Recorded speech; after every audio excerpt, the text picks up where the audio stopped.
Waalaikumsalam warahmatullahi wabarakatuh. Allah Ta'ala Sabar கருணை உயர்வான இந்த ஜினிஸில் நம் அனைவரையும் அமரச் செய்து அல்லாஹ்வை பற்றி பேசுவதற்கும் அல்லாஹ்வை பற்றி கேட்பதற்கும் ஒரு அற்புதமான வாய்ப்பை அல்லாஹ் நமக்கு தந்திருக்கிறான். அல்ஹம்துலில்லாஹ் அல்ஹம்துலில்லாஹ். அல்லாஹ் குர்ஆனிலே சொல்லி காட்டுகின்றான், ஃபஅலம் அன்னஹு லா இலாஹா இல்லல்லாஹ். இப்ப இந்த இடத்துல அந்த கலிமாவுடைய முதல் அர்த்தம் என்னது? தேவையை பூர்த்தி செய்பவன் அல்லாஹ்வை தவிர வேறு யாரும் இல்லை. இப்ப நான் நினைக்கிறோம், தேவையை பூர்த்தி செய்யறதுன்னா சொன்னா அல்லாஹ் தான் பூர்த்தி செஞ்சான், வேற யார் பூர்த்தி செய்யணும்? எப்படி அல்லாஹ் தேவையை பூர்த்தி செய்யறான் அப்படின்றதுக்கு ஒரு உதாரணம் சொன்னா உங்களுக்கு புரிஞ்சுது. ஒரு நாள் சுலைமான் அலைஹிஸ்ஸலாம் அல்லாஹ் கிட்ட கேட்டாங்க. என்ன கேட்டாங்க? யா அல்லாஹ், எனக்கு ஒரே ஒரு ஆசை, கடல்ல இருக்கக்கூடிய மீன்களுக்கு ஒரே ஒரு நேரமாவது நான் உணவளிக்கணும் அப்படின்னு ஆசைப்படுறேன். அல்லாஹ் தஆலா சொன்னா, வேணாம், அதை விட்டுருங்க, அதையே நீ வீட்டு பெருசா எடுத்துட்டு. ஏன்னா எல்லாரும் கிட்டத்தட்ட ஜின்னினங்கள் எல்லா காற்றினும் எல்லாமே வசப்படுத்தி கொடுக்கப்பட்ட நபி யாருன்னு சொன்னா யார் தான்? சையதுனா சுலைமான் அலைஹிஸ்ஸலாத்து வஸ்ஸலாம். அவங்க தான் என்ன செஞ்சாங்க? எல்லாத்தையும் வசப்படுத்தி கொடுத்தாங்க. அப்ப அப்படிப்பட்ட எல்லா விதமான ஆற்றலும் அவங்க கையில இருக்கிறதுனால அவங்க அல்லாஹ் கிட்ட ஆசைப்பட்டாங்க, ஒரே ஒரு நாள் கடல்ல இருக்கக்கூடிய மீன்களுக்கு நான் உணவு கொடுக்குறேன். சரி, நல்லா ஒத்துக்கிட்டான். இவங்க ரொம்ப ஆசைப்படுறாங்களே. அப்ப அங்க இருக்கக்கூடிய ஜின்கள் எல்லாத்தையும் வர வச்சு பெரிய பெரிய அண்டா பிரம்மாண்டமான உணவு செய்யறாங்க. அந்த கடல்ல கடற்கரை ஓரமா இல்லையா, எவ்வளவு பெரிய இடம் இருக்கும், அவ்வளோ இடத்துலயுமே பிரம்மாண்டமான சட்டிகளை வைத்து என்ன செய்யறாங்கன்னு சொன்னாக்கா பிரம்மாண்டமா சாப்பாடு தயார் செய்யறாங்க. என்னப்பா கத்திருக்கிற? பிரம்மாண்டமான உணவு செஞ்சு தயார் செஞ்சுக்கிட்டே இருக்கிறாங்க. உணவெல்லாம் தயார் செஞ்சு முடிச்சுட்டாங்க. இப்போ அங்க அறிவு கொடுக்குறாங்க, கடல்ல சொல்றாங்க சுலைமான் அலைஹிஸ்ஸலாம், ஓ மீன்களே, உங்களுக்கு நான் விருந்து தயார் செய்திருக்கிறேன். எனவே அனைவரும் விருந்து உண்டு செல்லுங்கள் அப்படின்னு சொல்லிதான் செய்யறாங்க. சுலைமான் நபி அறிவிப்பு செய்யறாங்க. அங்க இருந்து ஒரே ஒரு மீன் வந்துச்சு. எங்க இருந்து? கடல்ல இருந்து ஒரே ஒரு மீன் வந்துச்சு, திமிங்கல மீன். வந்து ஆக்கி வச்சிருந்தாருல டபரா சட்டிக்கிட்டி மொத்தமா சேர்ந்து முழுகிருச்சு. அந்த சாப்பாடு எடுத்து போட்டு அப்புறம் பேசன்ல போட்டு அப்புறம் தட்டுல போட்டு அதெல்லாம் கிடையாது. அந்த சட்டி இருக்குல்ல, அதோட சேர்த்து முழுகிருச்சு மொத்தமா.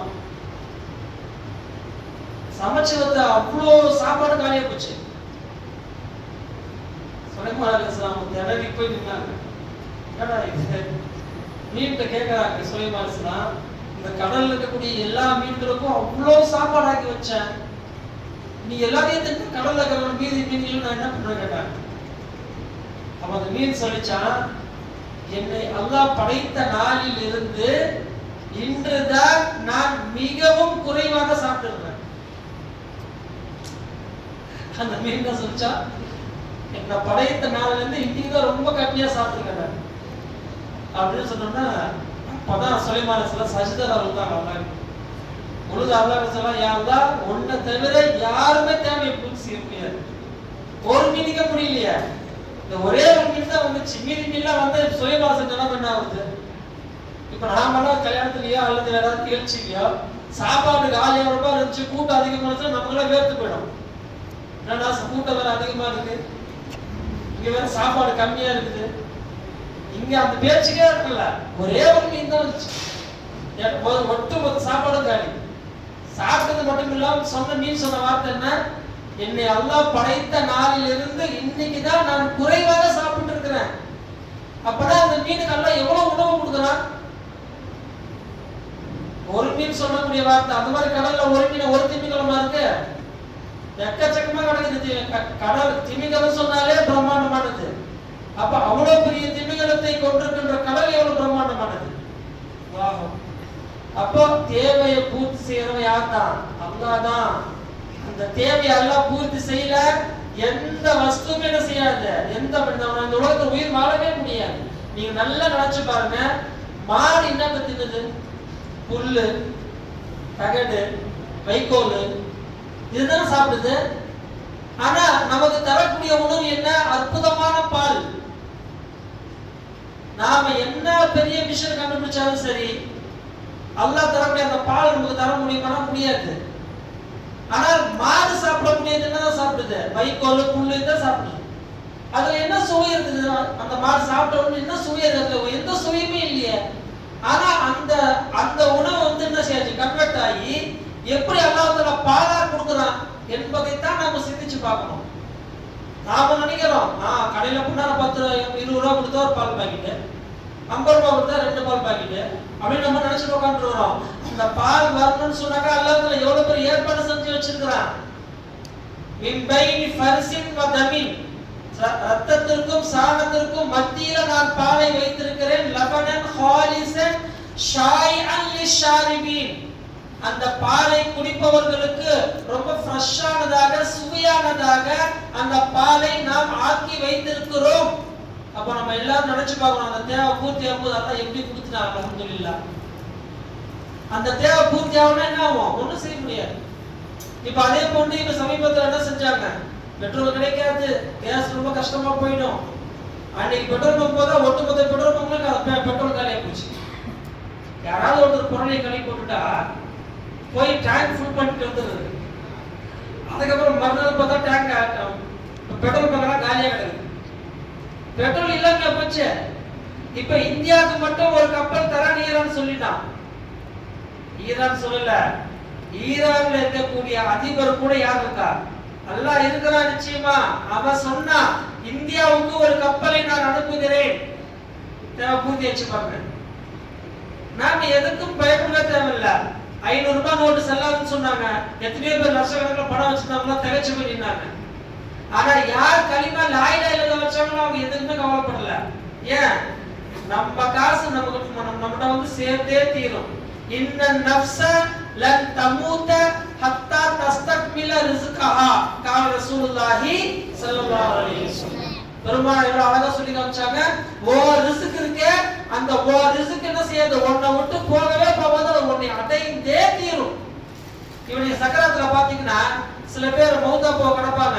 அவங்களுக்கு அப்படியே தண்ணி பாட்டில் வச்சுட்டு ஊத்திட்டே இருப்போம், கொஞ்சம் கொஞ்சமா ஊத்துவாங்க. அவங்க ரூஹு பிரியாது.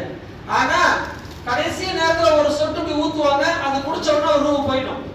அப்படின்னா என்ன அர்த்தம்? அந்த ஒரு சொட்டு தண்ணி இருக்க, ஒரு சொட்டு டிராப்ட் இருக்க, அது அவருது. அந்த தண்ணியை குடிக்காம அவரால் மௌத்தா போக முடியாது. அந்த மாதிரி தான் இந்த உலகத்துல நமக்கு ரிஸ்கெல்லாம் எழுதி வச்சானே. எப்ப எழுதி வச்சான்? நம்ம பிறக்கிறதுக்கு 50,000 வருஷத்துக்கு முன்னாடியே ரிஸ்க் எழுதியாச்சு ஹதீஸ்ல. பெருமாள் என்ன சொல்லி காட்டுறாங்க? நம்மளை படைக்கிறதுக்கு 50,000 வருஷத்துக்கு முன்னாடியே நம்முடைய ரிஸ்கை அல்லாஹ் எழுதி விட்டான். இப்ப இன்னைக்கு புதுசா நம்ம என்ன செய்யல? இன்னைக்கு இப்ப எல்லாரும் பிஸ்கட் சாப்பிடுறாங்க, டீ குடிக்கிறாங்க. இந்த டீ வந்து இன்னைக்கு புதுசா அல்லாஹ் படைச்சானா? இல்ல. 50,000 வருஷத்துக்கு முன்னாடி எழுதுனா இந்த நேரத்துல, இந்த வருஷத்துல, இந்த நேரத்துல என்ன செய்வாரு? இந்த டீ குடிப்பாரு, இந்த பிஸ்கட் சாப்பிடுவாருன்றது அல்லாஹ் எழுதி முடிச்சது 50,000 வருஷத்துக்கு முன்னாடி. இன்னைக்கு கிடையாது. அப்போ நாம தேவையை நினைச்சு என்ன செய்ய தேவையில்ல, பயப்பட தேவையில்ல. திருக்கலிமா என்ன சொல்லி காட்டுது? நீ லா இலாஹ இல்லல்லாஹ் சொல்லுவோம், தேவை எப்படி பூர்த்தி ஆகும் பார்த்துக்கோ. ஆனா எப்படி பூர்த்தி ஆகும் தெரியலையேன்னு தத்தளிக்காத. கலிமா தெரியாதவன் தான் தத்தளிப்பான். கலிமா தெரிந்தவன் தத்தளிக்க மாட்டான், கஷ்டப்பட மாட்டான், பதட்டப்பட மாட்டான். ஏன்? அவனுக்கு தேவையை பூர்த்தி செய்யறான். அல்லாஹ் தெரிஞ்சு போச்ச. இப்ப நமக்கு அல்லாஹ் மேல நம்பிக்கை வைக்கிறோம்னு சொல்றோம். அந்த தவக்குல் எப்போ வரும்? நமக்கு அல்லாஹ் இலா என்று உங்களுக்கு தெரிந்தால் தான் என்ன செய்ய முடியும்? அல்லாஹ் மேல நம்பிக்கை உங்களுக்கு வரும். தேவையை பூர்த்தி செய்யறவன் அல்லாஹ் தான் என்று உங்களுக்கு தெரிஞ்சா மட்டும்தான் உங்களுக்கு என்ன செய்ய முடியும்? அல்லாஹ் மேல தவக்குல் வைக்க முடியும். இப்ராஹிம் அலைஹிஸ்ஸலாத்து வஸலாம் அவங்கள மார்க்கெட்டுக்கு போறாங்க. மார்க்கெட்டுக்கு போய் என்ன செய்யறாங்க? காய்கறி வாங்கலாம் போறாங்க. ஒருத்தர் கூட அரசுடைய உத்தரவு யாருக்குமே என்ன செய்யக்கூடாது. யாருமே இப்ராஹிம் அலைஹிஸ்ஸலாம் அவங்களுக்கு காய்கறிகளோ மளிகை சாமானோ யாரும் கொடுக்க கூடாது. பையன் எடுத்துட்டு போறாங்க, யாருமே தர மாட்டாங்க. கவலையும் படல அவங்க. என்ன இப்படி செஞ்சுட்டாங்களே, நம்ம என்ன ஆயிடும் சொல்லி பதட்டப்பட்டாங்களா, பயந்தாங்களா? எதுவுமே செய்யலையா. அந்த பையன் என்ன செய்ய, கீழே இருக்கிற மண் எடுத்து போட்டு விட்டாங்க பையில. கீழே மண் இருக்குமா இல்லையா, அந்த மண் எடுத்து பையில போட்டாங்க. பையில போட்டு அழகா வீட்டுல போய் வச்சுட்டாங்க. படுத்துட்டாங்க. வீட்டுல போய் வச்சுட்டாங்க, படுத்துட்டாங்க. தூங்கி எந்திரிக்கிறாங்க, ரொட்டி வாசனை வருது. அப்ப இப்ராஹிம் கேட்டாங்க, ஏன் இந்த மாவு நீங்க தானே எடுத்துட்டு வந்தீங்க? அந்த அம்மா சொல்றாங்க, அந்த அம்மா சொல்றாங்க, நீங்க தானே எடுத்துட்டு வந்தீங்க. அப்ப அவங்க எடுத்து போட்டது என்னவோ மண்ணுதான். அந்த மண்ணை மாவாக மாற்றக்கூடிய ஆற்றல் யார் கையில இருக்கு? அல்லாஹ் கையில இருக்குது. ஏன் இப்ப அவங்க 2 பேரும் சாப்பிட்டாகணும், வெளியில இருந்து யாருமே தர மாட்டான். தேவையை பூர்த்தி செய்பவன் கடைக்காரன் கிடையாது, தேவையை பூர்த்தி செய்யறவன் என்ன செய்யறது இல்ல மளிகைக்காரன் கிடையாது, தேவையை பூர்த்தி செய்யறவன் அல்லாஹ் தான். எனவே யார் தடுத்தாலும் சரி அல்லாஹ் தஆலா உணவு கொடுத்தே தீருவான். அதுல எந்த மாற்று கருத்துமே இல்லை. எனவேதான் அல்லாஹ் குர்ஆன்ல சொல்லி காட்டுறான், ஃபஅலம், நீங்க அறிந்து கொள்ளுங்கள், அன்னஹு லா இலாஹ இல்லல்லாஹ், கலிமா லா இலாஹ இல்லல்லாஹ் நீங்க தெரிஞ்சுக்கங்க. அந்த கலிமாவை சொல்லிக்கிட்டே இருங்க. ஒரு கவலை உங்க கல்வில வருதா, உடனே நீங்க சொல்லுங்க லா இலாஹ இல்லல்லாஹ். அந்த கவலை அல்லாஹ் எப்படி நீக்குவான்னு நீங்க பாருங்க. ஒரு சந்தோஷ கருத்துல வருதா, லா இலாஹ இல்லல்லாஹ் சொல்லுங்க. அந்த சந்தோஷத்தை அல்லாஹ் தஆலா நீடிச்சு வைப்பான். அந்த கவலை அல்லாஹ் தஆலா உடனே போக்குவான். ஒரு நோய் வருதா, பதட்டப்படாதீங்க, பயப்படாதீங்க, லா இலாஹ இல்லல்லாஹ் சொல்லுங்க. அந்த கவலையில இருந்து அல்லாஹ் தஆலா மிகப்பெரிய விடுதலை தருவான். ஒரு சோதனை உங்களுக்கு வருதா, கவலையே படாதீங்க, லா இலாஹ இல்லல்லாஹ் சொல்லுங்க. எல்லாத்துக்கும் ஒரே தீர்வு லா இலாஹ இல்லல்லாஹ் தான். எந்த நபிமாருமே லா இலாஹ விட்டு உலகத்துல வாழ்ந்ததே இல்லை.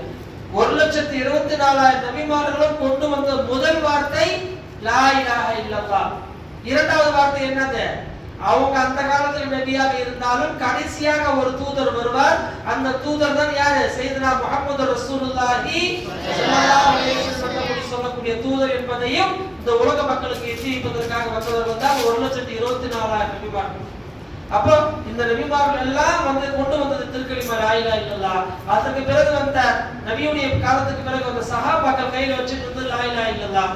அதற்கு பிறகு வந்த தாபீன்கள், தபா தாபீன்கள், ஷுஹதாக்கள், வலிமார்கள், இன்னை வரை வாழ்ந்துக்கூடிய எல்லா வலிமார்களுமே கலிமா தெரியாதவங்க இல்ல, கலிமா தெரிஞ்சனால தான் அவங்க வலியுள்ளா. கலிமா தெரியாதவங்க தெரியாதவங்க அழகில நினைச்சுக்காதீங்க. கலிமா தெரிஞ்சவங்க தான் வலியுள்ளா. அந்த கலிமா விளக்கத்தை தெரிஞ்சு மக்களுக்கு எல்லாம் போதனை செஞ்சாங்க. இந்த உலகத்துல அவங்க என்ன செஞ்சாங்க, அல்லாஹ் தஆலா பொருத்தி கொண்டான். அவர்கள் இறை நேசராக கபூல் செய்தான். அவர்களுக்காக ஒரு தர்காவை அல்லாஹ் ஏற்படுத்தினான். இவங்க சொல்றாங்கல்ல, அவங்களாம் தர்கா கட்டிக்கிட்டாங்க. யார் கட்டுவா? சுயமா யாராவது 4 பேர் சேர்ந்து தர்கா கட்டிட முடியுமா? அல்லாஹு காலிகு குல்லி ஷைஇன், அல்லாஹ் தான் ஒவ்வொரு பொருளையும் படைக்கிறவனே தவிர மனிதர்கள் கிடையாது. இப்போ ஒரு வலியுல்லாஹ் தர்கா கட்டணும்னு சொன்னாங்க, முதல்ல அந்த சிந்தனை யாருக்கு போடுறான்? அது சம்பந்தமான மனிதர்களுக்கு எல்லாம் கல்வில போடுறான். அதற்கு பிறகுதான் அந்த தர்காவை கட்டுவதற்குண்டான ஏற்பாடு செய்யறாங்க. தவிர சுயமா தர்காலாம் வராது. நம்ம நினைச்சிட்டு இருக்கிறோம் அந்த மாதிரி. அங்கங்க தர்கா கட்டிட்டாங்க சம்பாதிக்கிறதுக்கு. யார் சொன்னா அப்படின்னு? உன்னுடைய தவறான புரிதலை மாற்றிக்கொள். உனக்கு வலிமார்களை பிடிக்கவில்லை என்று சொன்னால் அமைதியே இருந்துரு. அங்க போய் என்ன செஞ்சிடாத, அங்க போய் கை வச்சு நீ மாட்டிக்காத. அவங்கள பத்தி பேசி உன் வாழ்க்கையில் மிகப்பெரிய முசீபத்தை நீ சந்தித்து விடாதே. வலிமார்கள் உனக்கு பிடிக்கலையா, அமைதியா இருந்து. அமைதியா இருந்தா அல்லாஹ் உன்னை மன்னிச்சிருவான். ஆனா தேவையில்லாம அது இல்ல இது இல்ல சொல்லி தெரியாததை பேசி நீ அல்லாஹ்விடத்துல போர் செய்யக்கூடிய நீ மாட்டிக்காத. அப்ப அல்லாஹ் திருக்கலிமாவை சொல்லி காட்டுறா, அந்த கலிமாவை கொண்டு வந்தவர்கள் தான் இந்த உலகத்துல அடங்கி இருக்கிறதை உலகமெங்கும் நீங்க பாருங்க, எல்லா இடத்துலயுமே என்ன செய்வாங்க, அப்படி அல்லாஹ்வுடைய இறைநேசம் இல்லாத இடமே கிடையாது. அங்கங்க ஒரு வழியில இருந்துட்டே தான் இருப்பாங்க. நீங்க வேணா போறப்ப பாருங்களேன், சும்மா நீங்க ஏதோ வெளியூர் பயணம் போனீங்கன்னா சும்மா அப்படியே பார்த்துட்டே போங்க, இடையில ஒரு தர்கா இருக்கதான் செய்யும். ஏன் அல்லாஹ் வச்சிருக்கிறான் மாதிரி? ஏன் என்று சொன்னால் அவர்களை கொண்டுதான் இந்த கலிமாவை இந்த உலகம் முழுக்க அல்லாஹ் பரப்பி கொண்டே இருந்தால் அவர்கள் பாலும் வழியுள்ளார்கள். அவங்களாம் யாரு? நம்ம நினைக்கிறவங்க கபருக்கு போயிட்டாங்க, நம்ம ஃபர்தால இருந்து அவங்களை பார்த்துட்டு தான் இருக்கிறாங்க. இப்ப நம்ம ஷாவல் மீது பாதுஷா பேசணும், அந்த எஜமா இங்க வந்துருவாங்க, இங்க ஹாரிர் ஆயிடுவாங்க. இங்க ஹாரிர் ஆயி நம்ம பேசுறத கேட்பாங்க. யா ரசூலுல்லாஹ்னு சொல்றோம், ரசூலுல்லாஹ் இங்க ஹாரிர் ஆயிடுவாங்க. யா முஹியத்தீன் அப்படின்றோம், என்ன செய்யற கத்த ஸல்லல்லாஹு அலைஹி வஸல்லம் உடனே அந்த எஜமா இங்க ஹாரிர் ஆயிடுவாங்க.